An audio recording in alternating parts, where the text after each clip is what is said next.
2 பேரும் ஜோடியா போய் இருந்துட்டாங்கன்னா, அவளும் காலி பண்ணிருவாங்க. குமரிக்கடல் நேயர்கள் அனைவருக்கும் வணக்கம்.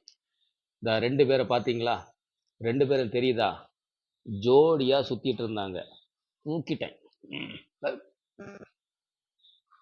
ஜோடியா சுத்திட்டு இருந்தாங்க, தூக்கிட்டேன். இவங்க 2 பேரையும் என்ன பண்ணலாம்? நீங்க சொல்லுங்க. ரொம்ப ஆபத்தானவங்க. தோட்டத்துல கிட்டத்தட்ட ஒரு 10 தென்னம்பிள்ளை மேல வச்சிருந்தேன். 2 வருஷத்துக்கு முன்னால. இப்ப சமீபத்துல பார்க்கும்போது, ஒரு 4 அல்லது 5 தான் நிக்குது. ஒரு 6 பக்கத்துல போயிட்டு. காரணம் என்ன அப்டின்னா, இவங்க தான். இன்னைக்கு நல்ல மழை எங்க ஊர்ல. இவங்க 2 பேரும் இந்த இடத்துல தான் சுத்திக்கிட்டே இருந்தாங்க. என்ன பண்ணலாம்? வறுத்து சாப்பிடலாமா? உங்க பதிலுக்காகத்தான் நான் காத்துக்கிட்டே இருக்கிறேன். இவங்கள என்ன பண்ணணும் அப்படின்னு நீங்க சொல்லுங்க. ஜோடியா சுத்திட்டு இருந்தாங்க. Note the point. ஜோடியா சுத்திட்டு இருந்தாங்க. நல்லா போராடுறாங்க தப்பிக்கிறதுக்காக. விடலாமா?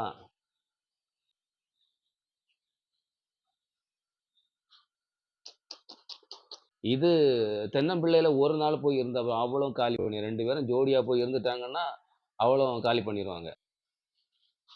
ஓகே. உங்க பதிலுக்காக காத்துக்கிட்டே இருக்கிறேன். பத்திரமா ஒரு பாக்ஸ்ல போட்டு வச்சிருக்கிறேன். சரியா? நாளை சாயங்காலத்துக்குள்ள பதில் சொல்லுங்க. சந்திப்போம்.